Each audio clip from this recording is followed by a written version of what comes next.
maybe, just maybe, America might have just lost their 193,000 Bitcoin stack. Now, I know that sounds really crazy, but I saw this news headline come out this morning. US officials allegedly don't know how much Bitcoin they hold. And as that article headline suggests, there are more than just allocations of mismanagement. So now I think we should turn our attention to this chart right here. America is supposed to hold tens of billions of dollars worth of Bitcoin, but these new rumors with a little bit of substance behind them are suggesting that maybe America might have lost their Bitcoin. Some people are saying maybe America got hacked. Other people are saying maybe some people from the old Biden administration are quietly selling their Bitcoin right now. And that kind of explains the price suppression that a lot of people think is going on in the Bitcoin space. A lot of people have been surprised that Bitcoin isn't rallying here in Q1 2025. And some people have said maybe the US losing or selling that massive amount of Bitcoin that they do have, which is supposed to be around $13 billion worth. Maybe this is the sell pressure, keeping this Bitcoin beach ball under the water. I don't even know where to start here, Rob, because there's so much to break down. But where do you want to start unraveling this mystery of the US potentially losing their Bitcoin? Yes, sir. Again, we got to zoom out, take a broader look, see what's going on. America has had about 190 to 200,000 Bitcoin on its balance sheet, or not necessarily on its balance sheet, but it's hidden away by the DOJ and watched over by the U.S. Marshals for years now, since the collapse of Silk Road and recovering the Bitfinex hack that happened around 2017, 2018. So they've got all this Bitcoin, and then we start hearing news that, well, there was a court decision that said the Bitfinex hacked Bitcoin, which is, I believe, between 60 and 90,000 of that 190,000, belongs to the rightful owner, who is Bitfinex, right? So are we just going to hand that back? That's a question that's still up in the air. And then the other ruling was that the government has the right to start selling this Silk Road Bitcoin. Well, this all comes at the end of the Biden regime, while Trump on the campaign trail at Bitcoin Nashville in July last year said on stage that he wants to never allow them to sell the Bitcoin that they already have.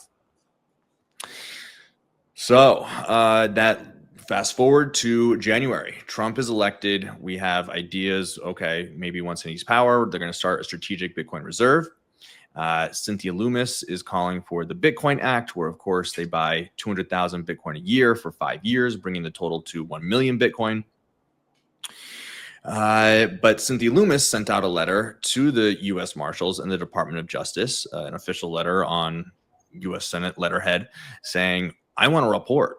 You got to tell me. I'm a sitting senator. You got to tell me what's going on with this Bitcoin. Where is it? Well, that letter was sent out at the beginning of January. It had a deadline at the end of January. No response. We are now at the end of February. Still no response. And then we have this expose come out on CoinDesk last Friday, and they are even more disorganized and completely incompetent from what it seems like. These guys are tracking the Bitcoin on Excel spreadsheets. They don't know what they're doing. They're definitely not crypto accountants. And are they selling? Did they lose it? Let's dig into this article and show the people what's going on. Yeah, so super lengthy article that has been released on CoinDesk. I think something I want to double click on, Rob, is the fact that only last month, I believe, the date of this article is January 9th. So this is about 6 weeks ago. The federal government got the green light to sell $6.5 billion in Bitcoin seized from the Silk Road. So that's about a third of America's total stack, all right? So the federal government gets cleared to sell about a third of that 190,000 Bitcoin they own. And then we see this come out 6 weeks later, kind of saying, hang on a minute, what is going on? The US Marshals cannot even account for the Bitcoin they own, which is kind of, let's say, put the tinfoil hats on the heads of those who are a little bit more speculative and untrusting of government. Again, there could be a Occam's razor response for what is actually going on.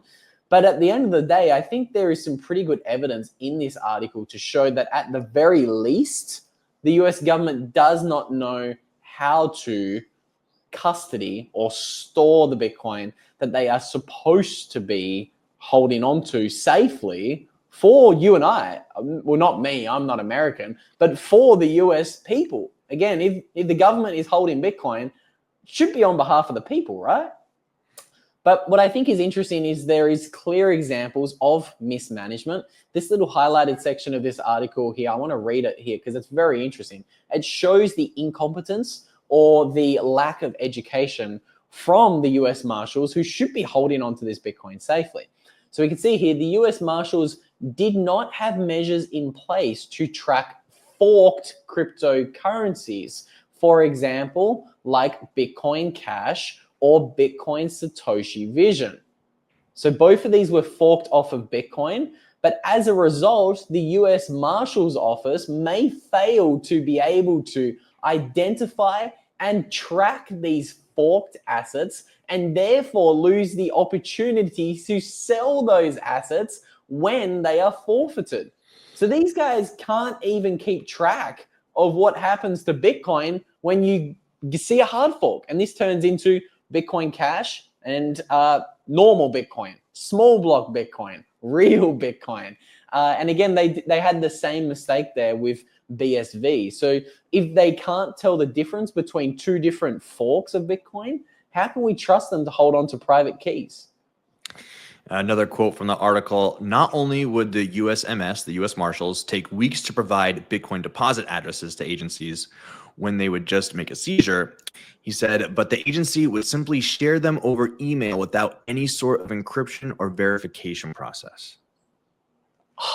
Yeah. I mean, we're talking about tens of billions of dollars worth of Bitcoin. Something that some senators, like Senator Cynthia Lummis, think will be the bedrock of America's financial future, is being played with willy-nilly here by U.S. Marshals. Is it incompetence? Is it malice? I mean, it's so funny to think that 6 weeks ago, Joe Biden was still the president. Doesn't that just blow your mind? Like, how is that possible? So much has happened in the last just 4 weeks since Trump was inaugurated on January 20th. That's actually crazy you say that. Time really does fly. It feels like so much has happened since Trump was elected, and it's pretty crazy that we're even discussing things like strategic Bitcoin reserves being talked about in not only states all across the US, but also nation states all around the world. But again, going back to that quote, I'm shocked by what you just said. Not only would the US Marshals take weeks to provide Bitcoin deposit addresses, but the agency would simply share them over email. What are they thinking? Is this the kind of thought and protection and privacy that goes into holding $14 billion worth of Bitcoin? I think it's a pretty clear case of incompetence is what we're looking at here, Rob. It's incompetence, or, I mean, if you look at the tweets of David Bailey, the CEO of Bitcoin Magazine, I mean, he's had Trump's right ear for months now, and he's been saying that perhaps these guys at the U.S. Marshals have been selling it, and that could be a reason that we're seeing the price be stuck around 100K for the last couple months. I don't know. That's pretty conspiracy theory. On chain, as far as we know, the stuff has not moved. It's still there. U.S. Marshals are holding this Bitcoin through Coinbase, so we have these addresses and we can see if they move. But at the same time, this is just sad, the state that of what's going on here. We need a Fort Nakamoto. We need a proper place to put this Bitcoin, store this Bitcoin with proper security, because even if they don't buy anymore and they just keep this 190,000 Bitcoin, it'll be worth not tens of billions but trillions within a decade or two, right? So it's of the utmost importance. I couldn't agree more. And you kind of hit on where I want to take this next, this kind of discussion of price suppression. Again, we don't know whether the US Marshals is selling their Bitcoin. We don't know. We don't know what's happening. Like you say, the addresses are public and trackable. But I think a lot of people are they're interested by this discussion of price suppression. A lot of people think Bitcoin should be a lot higher. You mentioned on-chain data. And I think this is kind of interesting to look at when we consider the HODL waves. Because as Mitchell from Blockware here has pointed out, the OGs are simply selling some Bitcoin at $100,000. And this is natural. Like the hodlers do sell coins every time Bitcoin hits a new all-time high. And other people will say that, the price action looks a little bit interesting. Now, again, there was a little bit of debate flying back and forwards on Twitter recently between Samson and Checkmate, which was certainly entertaining and educational at the same time. But I think there is this massive debate right now surrounding price suppression. What is going on? What is happening? And that's because of the fact that we've just seen a lot of Bitcoin being bought recently. So this is a really cool tweet I wanted to show you guys from another on-chain an analyst. That's how you say it. James Van Straten here. And he shows that since April 20, 300 days ago, 130,000 Bitcoins been mined by the miners, and MicroStrategy alone has bought nearly double that, 264,000 coins. Then the US ETFs have acquired on net. So this is ignoring the Bitcoin that's sold by Grayscale. On net, the ETFs have bought 331,000 Bitcoin. And the other public companies, like the miners, for example, they've bought 40,000 Bitcoin. So a lot of people are seeing all of this buy pressure and they're a little bit confused. Why is the price not pumping, Rob? What is happening? And I think that's why stories like the one that we're covering now surrounding the US Marshals supposedly losing or is unable to account for the Bitcoin they're supposed to hold. This is where some interesting theories kind of get pieced together and saying, hey, are they selling? What's happening? At the moment, nobody really knows what's happening. So it's hard to make sense of, Rob. What's your read on this whole price suppression debate and just how much buy pressure we have seen from these large entities I've highlighted here from this tweet? Yeah, I mean, it's funny being on Bitcoin X, Bitcoin Twitter for 2 years, almost on a daily basis now. It's pretty clear to see that when price gets boring, knives come out, right? People want action, right? So if the price isn't going up, people start poking at each other. And so yes, this fight between Checkmate and Samson Mao is one of the latest examples of this, of two diehard Bitcoiners going at each other just because they're sort of bored, I think. But the question is the price being suppressed? Is Bitcoin being held down here at 100K? And I have to side with Checkmate. I think that for every buyer in Michael Saylor, there's a seller. There's an OG who bought for $10, who mined on their gaming computer back in 2012 and has been sitting on it for over a decade now. And when you can turn something that you bought for a couple $100 into a couple 100,000, maybe a couple million, you're going to do it, right? So Michael Saylor just bought $2 billion worth of Bitcoin in the last week, and it was most likely these OGs who handed it over to him. So Wicked had a great tweet that said, yeah, I mean, Saylor just bought $2 billion worth of Bitcoin, just bought 20,000 Bitcoin, and it was handed to him by OGs who are now going out and living their best life. So, I mean, we all trash fiat and say it's cash is trash and you don't want that for the long term.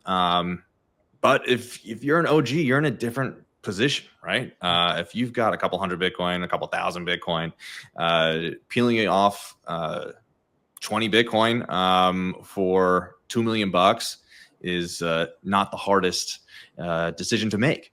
So yeah, I think that we're just at a major psychological level. And despite the fact that there's all these institutions buying, there are plenty of people who have been in Bitcoin for over a decade who are willing to sell at these prices. And this is how Bitcoin gets distributed. Over 50 to 60% of Bitcoin is held by individuals. And that's one of the big knocks on Bitcoin, that there's all these people with there's very few people with the vast majority of it. So it's only through selling and putting it into the market and being distributed that this Bitcoin gets distributed. And there's more of an equitable distribution of Bitcoin around the world. So at every major price level, we're going to see plenty of people who have been in it for 5-10 years want to sell, take some chips off the table and live their best life. So I think it's more of a fact that we're just at the sort of boring price action. Knives are coming out between people, personalities on Twitter. And if you cry about suppression, are you going to cry about suppression when the price rockets up $20,000, $30,000 in a couple weeks or a month? That's like, I mean, a lot of people do talk about market manipulation. It's a great point. And when Bitcoin's boring, it's being manipulated to the downside. But when it's pumping, there's no talk of manipulation, which is interesting. I do like what you mentioned here about the whales and the OGs selling Bitcoin, because we can see a ton of profit taking by this chart here. So this is looking at the realized profit levels. And you can see when we did hit $100,000 per coin recently, we saw one of the largest spikes in like profit taking. So this is OGs locking in a lot of profit. This is another visualization. It's kind of looking at something similar. This is looking at long-term holders. And we can see that the long-term holders have been selling a lot of Bitcoin when we first kind of hit $100,000. Maybe something that could be a little bit more optimistic of a read of this chart. Again, I could be reading it wrong, but it looks as if maybe we've seen a little bit of exhaustion in long-term holders selling. It looks as if the first time we hit $100,000 here, we saw a big spike of long-term holders selling in a similar way that we saw this earlier in the year. See this second largest yellow spike on this chart? For the first time that we hit $70,000 for a long time, you can see we saw that big spike in long-term holders selling. And then the longer that we were kind of at this 60 to 70K range that we were in for, 7 or 8 months, all throughout 2024, the long-term holders kind of stopped becoming big profit takers. They kind of sold all of their bags, and then price rocketed to $100,000. Maybe we're seeing something similar now, Rob. Again, I don't know where the price of Bitcoin is going in the short or the medium term. All I do know is that right now, long-term holders are not selling as much Bitcoin as they were 2 months ago when Bitcoin was at the same price. So again, I don't want to fill you guys with too much hopium or bullish moon juice, but maybe, just maybe, the long-term holders could be close to finish selling their Bitcoin. But at the end of the day, who knows? I think $100,000 today is a hell of a discount. And I think whether you're buying Bitcoin at $100,000, $90,000, or $110,000 in 5 or 10 years, I don't think it's going to make that big of a difference. Yeah, and just think about it like this. I mean, everybody who's watching this probably has some Bitcoin. And if you have some Bitcoin now, then you have probably bought some around $100,000. So when Bitcoin is 1 million or 5 million, and you decide to take a little off the table and treat yourself to something, are you going to be mad? Are you going to listen to the people who say, never sell your Bitcoin, never, you don't touch it ever? No, Bitcoin is meant to be enjoyed too, right? I mean, we all have a low time preference, but if you've put in the work, studied, and been able to hold for half a decade to a decade, you have the right to treat yourself. And I don't think we can be mad at these whales for doing the same. Exactly. And I think kind of back to the point of what we kind of began discussing here is that, I mean, if America has fumbled the ball, if they have lost the 193,000 Bitcoin that they're supposed to be holding, at the end of the day, they're going to have to get that Bitcoin back. They are going to have to buy it back. We know Trump's been incredibly bullish on Bitcoin. Even this is weeks ago, Donald Trump was saying that he wants all Bitcoin to be mined in the US. He wants all the Bitcoins to be mined, made, and minted in America. That's Donald Trump's exact words. So I think at the end of the day, the signal is the largest nation state in the world is bullish on Bitcoin, and the largest nation state in the world is openly saying we want to be a global superpower when it comes to Bitcoin mining, okay? Now, that is a topic I think most people are certainly not paying enough attention to. Bitcoin mining is one of the most underrated topics and talking points in the Bitcoin space. And again, I just like to remind you guys, if you are interested in learning more about not only Bitcoin mining, but also Bitcoin, the largest Bitcoin mining conference in the whole world is literally going down in just over 4 weeks in Florida, United States. So again, Mining Disrupt is the conference we're talking about. That's happening on March 25th, March 26th, and March 27th. That's right. It's a 3-day event, and there's going to be some really big names speaking at this conference.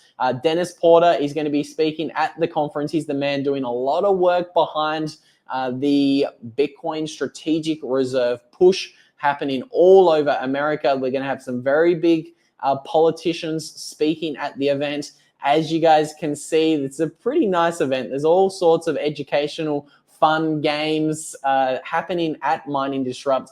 If you guys haven't got your tickets yet for the conference, we'd encourage you guys, you can use a promo code Bitcoin News to get 20% off your tickets. So again, use the link in the description of today's video to jump on over there and get your tickets while they last. That conference is happening in about 4 weeks from now. So it's February 24th today. Do not snooze. Do not wait. Go and check out Mining Disrupt 2025. Because again, I think mining, Bitcoin mining, it really is entering the mainstream. We have countries like America, the largest nation state in the world, having a sitting president openly say that he wants every Bitcoin to be mined, made, and minted in the country of America. And this kind of is creating a little bit of global FOMO. Obviously, we have smaller countries like the Kingdom of Bhutan openly talking about mining Bitcoin. And then more recently, I think we might have discussed this on a previous live stream last week, Rob, the fact that, was it the UAE sovereign wealth funds got something like $400 million worth of Bitcoin exposure. Lots of other nations in the Middle East, like Oman, they have about $1 billion invested into Bitcoin mining. El Salvador's mining Bitcoin. It kind of feels like we are entering this stage of global FOMO when it is talking about, nation states and them quietly mining Bitcoin. What's your read on the state of, this global FOMO that we're watching unfold here, Rob? Yes, there's plenty of nations mining Bitcoin right now, right? The difficulty has just charged straight up for over the last year. That means that there's more miners being added to the network. There's more hash rate. And of course, Bitcoin has this amazing function called the difficulty adjustment. Every 2 weeks, depending on how much hash rate is added to or taken away from the network will self-adjust and make sure that blocks are created on average every 10 minutes. So as we've seen this hash rate just be added relentlessly to the network from 2023 through 2024, it's become harder and harder to mine Bitcoin. You need more and more hash rate in order to try to win a block. So yeah, that means there's, and of course that little dip that you see around 2021, that was the China ban. But since then, the summer of 2021, it's gone straight up, right? And what have we seen since then? We've seen the Russia-Ukraine conflict. We've seen Russia get cut off from SWIFT and having its treasuries frozen. And so they needed an alternative way to transact with other nations in the world. Are they mining Bitcoin? Yes, absolutely. There's been a flurry of laws coming out of Russia just within the last couple of months. They're doing some interesting things where they are banning Bitcoin mining in some regions, such as Siberia, where the electricity is needed for heat, but they're letting it flourish in other ones. Kazakhstan, of course, has been historically one of the largest Bitcoin miners in the world. But I think what's also really cool about Bitcoin mining is that it's not only for the big boys. There's also a home pleb miner revolution going on right now. From everything from the BitAxe, which is a 1.5 terahash miner. It's a small little box like this big that sits on your desk and has a little fan and can mine a couple, like 10 to 20 sats a day if you're in a FPPS pool that shares the findings. But one of these little miners that you can have sitting on your desk has found a block, right? That's $300,000 worth of Bitcoin has been found by this tiny little computer.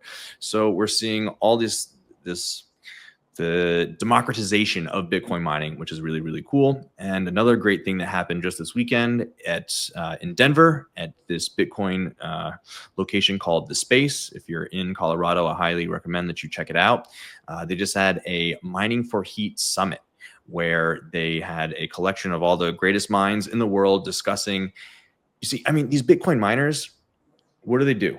They consume electricity, run a bunch of code, and kick out hash and heat.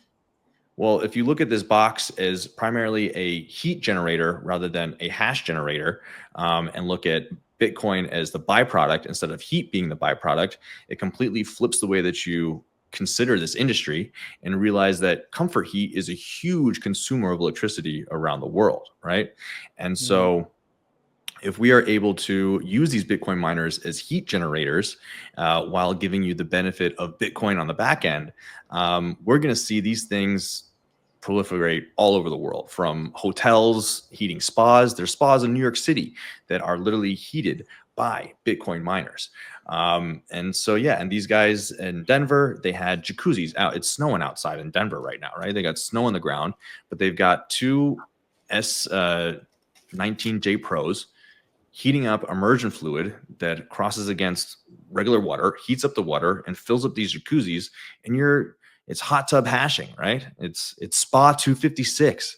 You're enjoying the luxury of heated water while you're also making Bitcoin. So Bitcoin mining is a fascinating rabbit hole to go down, and never before has it been easier to mine from home, and you don't need to consume as much electricity as a whole house in order to do so. You can just have a little miner sitting on your desk and contribute to the democratization of hash rate around the world. Yeah, it's funny. I was on a live stream earlier with the Simply Bitcoin guys, and I met one of the regulars from the live stream chat, Satwise, and he had a little heat bit in the back of his little setup, and it's crazy. He was telling us how he was mining Bitcoin and, like you say, participating in this decentralized network by simply just mining Bitcoin at home, taking that electricity and turning it into heat. It was absolutely crazy. I think you've started a revolution here, Rob.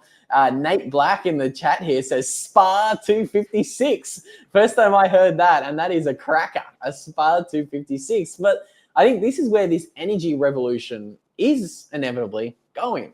Every pool, every spa, every hot tub, every jacuzzi, in the not too distant future, it will be really silly and very obvious that you should be heating those things with something that's actually going to pay you back for the electricity that you use to heat these things. And this is why I do think a Bitcoin miner is probably going to be in nearly every home across the world. Again, this might vary from country to country, but I think it's only a matter of time before we do start seeing everybody mining Bitcoin, which means that charts like these are only going to look even stupider in the future when everybody is forced to mine Bitcoin. Hash rate is going to continue to go up and to the right forever. And like the Bitcoin price, this is a train that cannot be stopped. Do you have any other thoughts on the mining revolution we're seeing unfold at the moment, Rob, or the hash rate? Yeah, just going back to the Trump statement that he wants all Bitcoin to be mined in America. I mean, if you know anything about Bitcoin or Bitcoin mining, you know that's nearly impossible and is extremely foolish if you really try to go after that objective. But what is Trump talking about? I mean, he wants to bring industry back to America. He wants to up our electricity production. I mean, the funniest line in this whole entire speech at Bitcoin Nashville over the summer was, "We're going to make so much electricity. So much electricity. You're going to say, Mr. President, please, that's too much electricity. I can't take it anymore. Please stop the electricity." So, I mean, this guy, I mean, he's a comedian, number one. And it's hard to tell his grasp of certain intellectual things here. But he does seem to think that Bitcoin mining is a benefit for this country, that it should be located in America.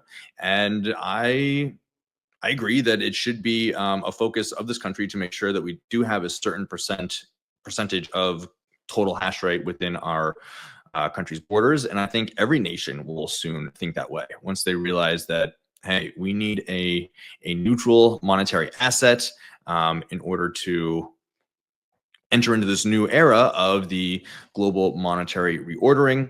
And I think gold and Bitcoin are going to be at the center of that, right? So Bitcoin mining on your country's soil is going to be very important moving forward. Trump seems to grasp some of that, maybe too much. But yeah, I'm glad that he is pro Bitcoin mining compared to the last administration that really was doing some crazy things, trying to track every single miner in this country, see how much electricity they're consuming and whatnot. There were some really wild things that they were proposing that thankfully got shut down and were not able to flourish under a second Joe Biden or Kamala administration. Well, the last administration nearly lost its mind, Rob. Some of the proposals that they were putting through it was mind boggling. I think we are very lucky that we don't have Kamala as president of the United States. That would have been a very, very dire situation.